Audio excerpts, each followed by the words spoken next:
The American dream of the 1920s wasn't built on steel and concrete. It was constructed entirely from whispers and paper promises. For months, everyone believed prosperity was eternal, but the true growth was a speculative mirage. In just one terrifying day, an unprecedented 16.4 million shares flooded the New York Stock Exchange. The ticker tape couldn't keep up. The phones went silent. Brokers stared at the floor in horror. This wasn't a market correction, it was a total economic execution. Imagine the small investor, the school teacher, the factory worker, who mortgaged everything based on pure, fragile faith. Their hope died at the opening bell on October 29, 1929. The exact moment when blind confidence became paralyzing fear.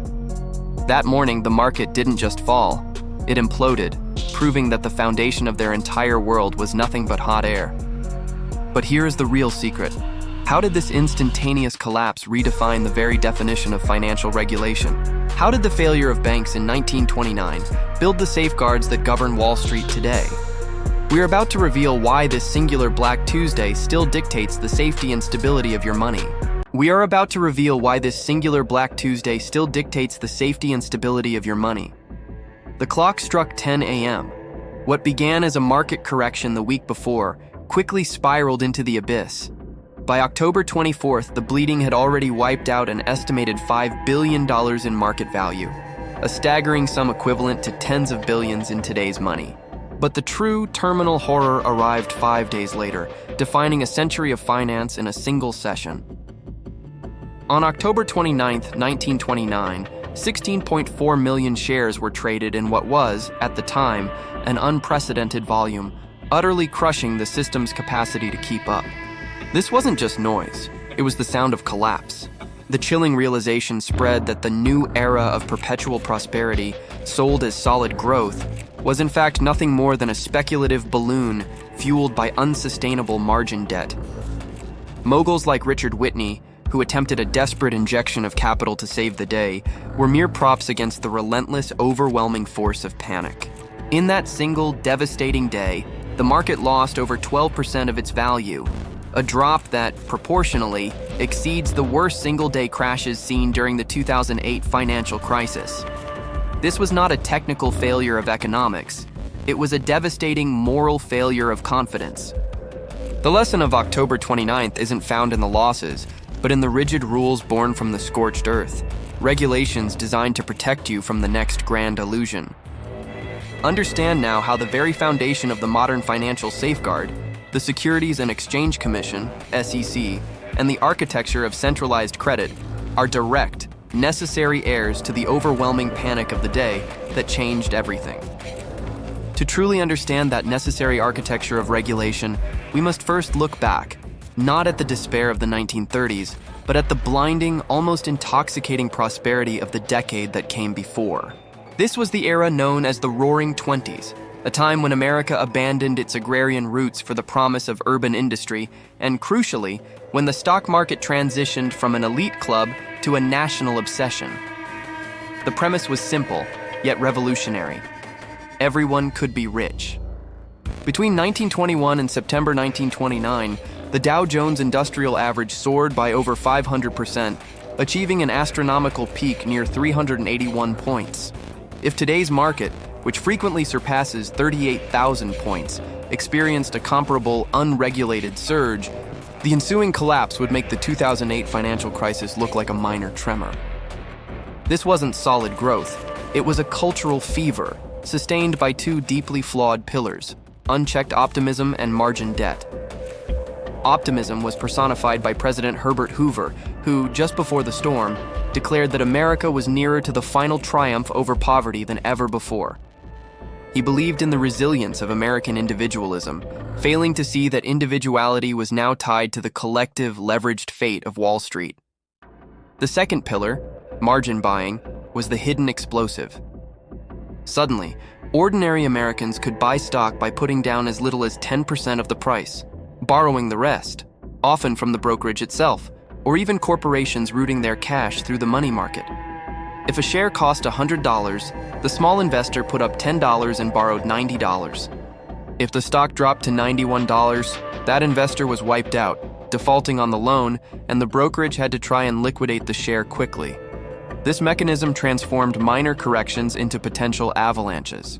By 1929, the volume of margin loans had ballooned to an estimated 2/3 of all outstanding brokers' loans, creating an economic structure built entirely on the fragile illusion of upward momentum. This illusion reached its breaking point not on the 29th, but 5 days earlier, on Thursday, October 24th, Black Thursday. That day, the market lost 11% of its value instantly at the opening bell. The small investors, the ones who had been sold the dream, flooded the floors, demanding their shares be sold before they became worthless. Yet the establishment refused to believe the party was over.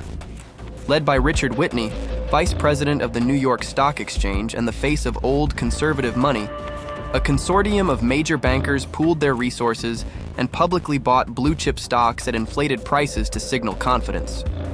It was a staged theatrical performance meant to restore trust. And for a fleeting moment it worked. The market rallied, and the weekend saw a fragile sense of calm return.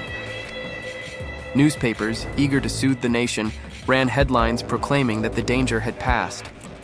Investors who had held onto their stocks breathed a collective sigh of relief, convinced that the natural order had reasserted itself, believing the financial giants could truly control the inevitable.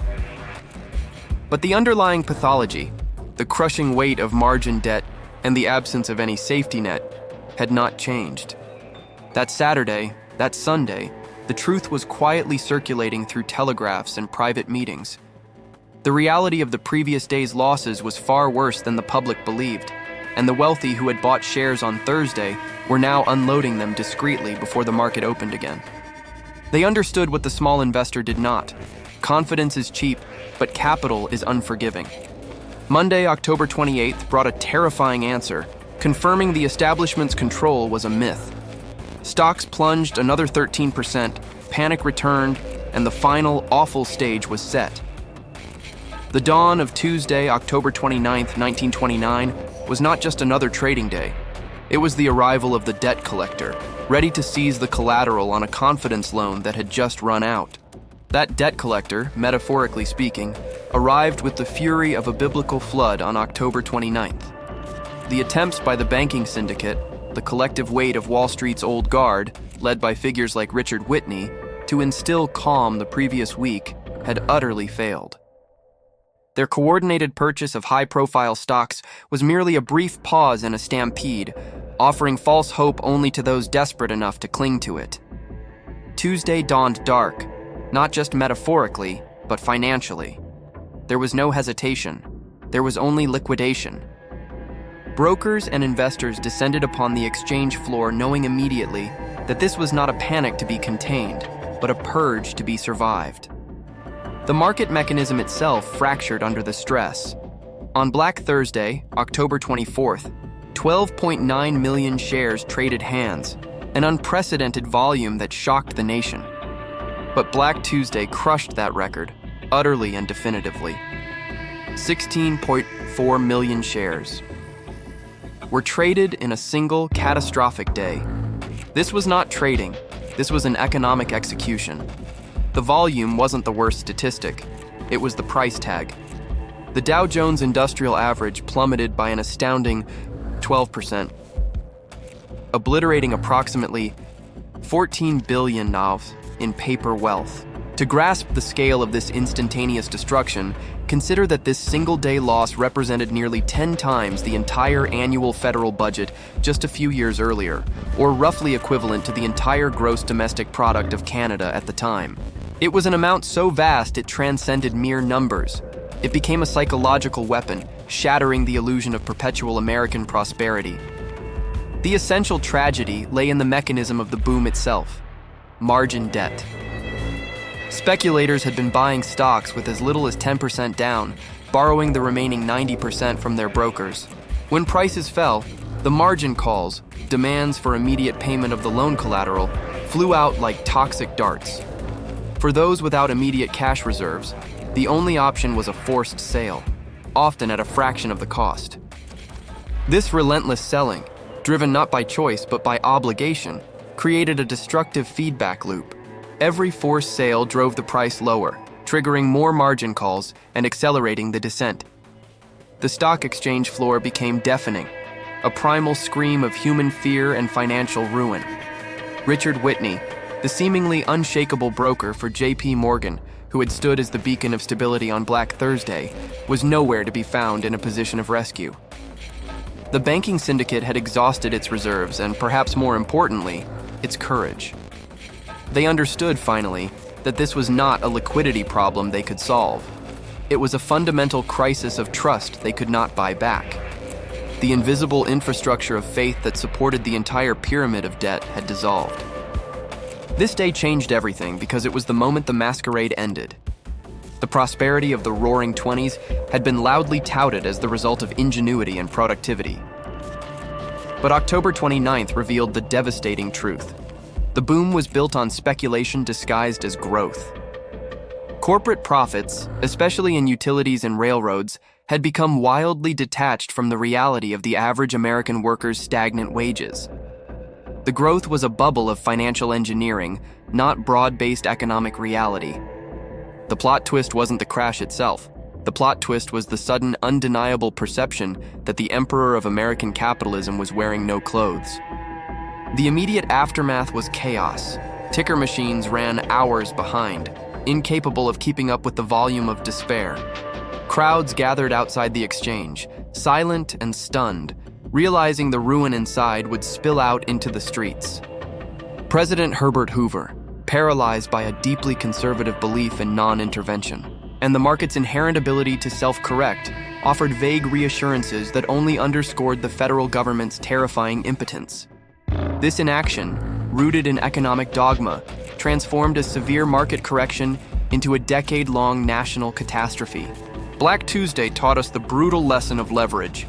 When confidence vanishes, the speed of collapse dwarfs the perceived solidity of the assets. The market's self-correction mechanism, when powered by debt, became self-destruction. This lesson resonates today in every discussion about financial regulation, from the creation of the SEC to the rules implemented after the 2008 collapse. October 29, 1929, proved that unchecked speculation does not only ruin speculators, it rips the foundation out from under every small saver, every factory worker, and every community. A devastating clarity that would define the next decade and permanently alter the relationship between Main Street and Wall Street. That devastating clarity, however, was merely the prologue to an economic plague that would quickly metastasize from the gilded halls of Wall Street to every corner of American life. The sudden vacuum of capital, caused by the $30 billion loss of market capitalization, a sum roughly 10 times the entire federal budget at the time, did not stop at brokerage houses.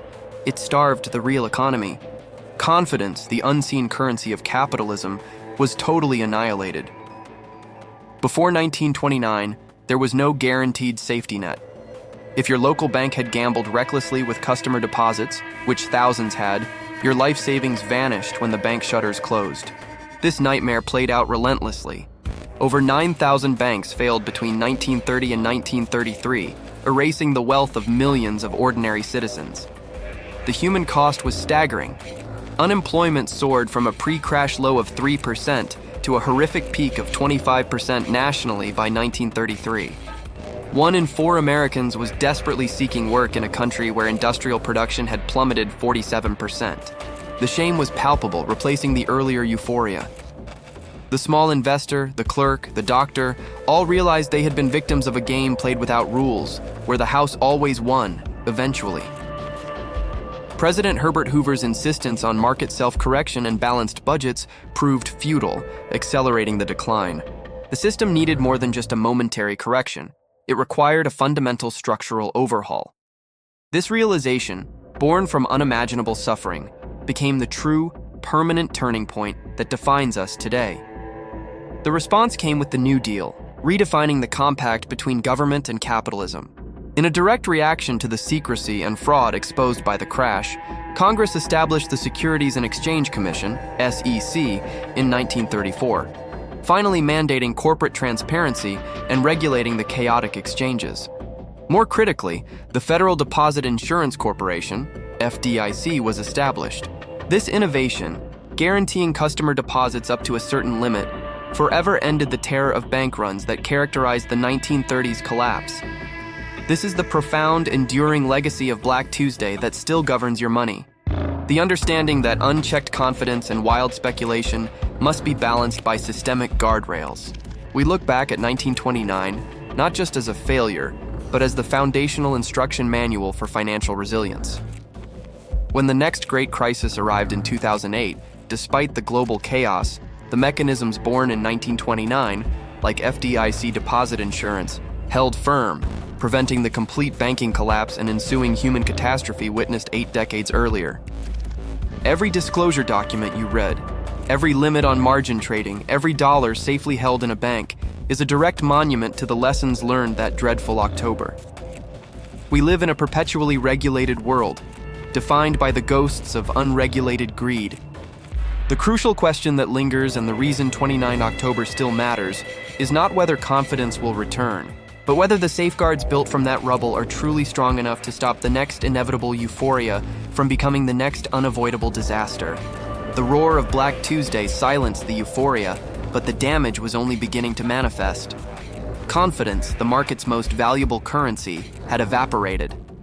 In the next 4 years, U.S. unemployment would skyrocket to a terrifying 25%, and industrial production would be cut in half, a trauma that World War II would ironically help heal. The lesson of 1929 was not just about falling stocks. It was the brutal realization that rampant speculation was disguised as solid growth, the true plot twist. For the small investor, the American dream had turned to ash, proving the fragility of trust without rigorous oversight. This is precisely why October 29th still defines your money today. We would not have the Securities and Exchange Commission, SEC, created in 1934 to enforce transparency and stop insider trading, nor the vital FDIC deposit insurance essential after 9,000 banks failed, were it not for the regulatory vacuum left by that collapse. Every modern safety mechanism, from the circuit breakers that automatically pause the market during steep drops to the strict regulation of leverage, is a direct scar from that Tuesday. 1929 taught us that institutional memory is the greatest asset against cyclical greed. If we ignore the ghosts of Wall Street, they are always ready to visit us again, perhaps in new forms as we saw clearly in 2008. This was only one of the days that shaped our world. To ensure you don't miss the next defining historical event we unpack here on the channel, subscribe now to The Day That Changed Everything and turn on notifications. What other day would you like to see covered here? Comment below.